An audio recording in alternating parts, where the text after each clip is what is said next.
Aujourd'hui, le code caché dans l'esprit humain. Bienvenue à la pensée cachée, l'endroit où on décode ensemble les mystères de notre pensée. On va commencer ça direct avec une grosse question. Nos choix sont-ils vraiment libres? On a l'impression d'avoir choisi de regarder ce contenu, n'est-ce pas? Mais et si cette décision, c'était juste la toute dernière ligne d'un code qui roule en silence dans notre tête depuis des années? C'est exactement là qu'on s'en va.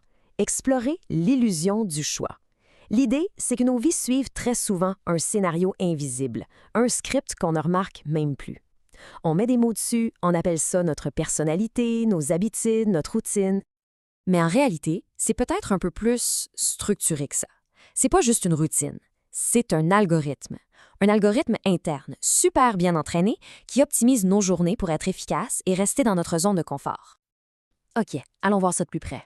La preuve de cet algorithme, elle n'est pas cachée dans un labo quelque part. Non, non.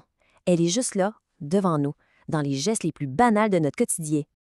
Pensez au matin. Le cadran sonne. 7 heures. La commande s'exécute. Café. C'est quasiment un réflexe. On n'y pense même plus. Un peu plus tard, 8h15. Prochaine commande, prendre exactement le même chemin pour aller travailler. Pas de questions, pas de débat interne, le pilote automatique est activé. Et ça continue toute la journée. 4h30, un texto rentre. Et hop, la commande pour une réponse automatique, une réponse quasiment préécrite dans notre tête, est envoyée. Fait que le point important, c'est de comprendre comment ce code-là fonctionne. Ça part avec des déclencheurs invisibles. Mettons l'heure ou une notification. Ça lance des séquences qu'on connaît par cœur, comme se faire un café. Et ces séquences-là, ce sont en fait des commandes inconscientes qui guident nos actions sans qu'on ait besoin d'y réfléchir. Maintenant, le moment de vérité. Allons jeter un œil au code source de ce programme. Qu'est-ce qui fait rouler cet algorithme mental? C'est quoi sa programmation? On pourrait l'appeler l'algorithme de routine. Ce qui est fascinant, c'est que ce code, il n'est pas sur un écran d'ordinateur, il est gravé directement dans le câblage de notre cerveau. C'est une suite d'actions qui est renforcée par des récompenses neurologiques et, bien franchement, par le simple confort d'éviter de faire un nouveau choix. Et cette image, elle illustre parfaitement les deux grands moteurs de l'algorithme. Une grosse partie de sa force, 60%, c'est de la pure chimie cérébrale, la dopamine. Chaque fois qu'on suit le script, notre cerveau nous donne une petite récompense, ce qui renforce le chemin, ce qui nous donne le goût de le refaire. L'autre moteur, c'est le confort du prévisible. C'est juste psychologiquement moins demandant de suivre le plan que d'improviser.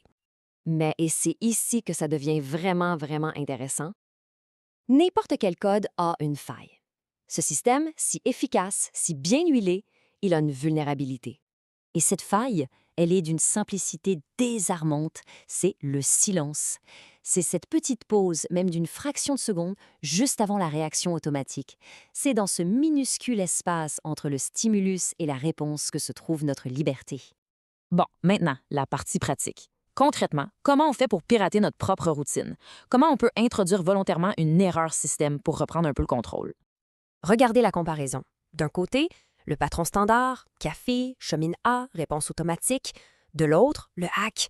On remplace le café par un thé, on prend la rue parallèle. Et surtout, on prend une vraie pause consciente avant de répondre au fameux message. Ce sont des changements mineurs, oui, mais qui créent une rupture dans le code. Le processus est vraiment simple, en 3 étapes. 1. On identifie un seul automatisme, juste un pour commencer. 2.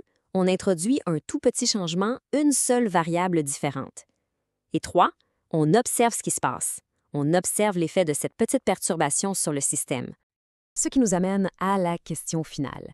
Qu'est-ce qui arriverait si notre algorithme interne, demain matin, tombait sur une erreur dans sa ligne de commande, simplement parce qu'on a décidé de changer une seule petite chose?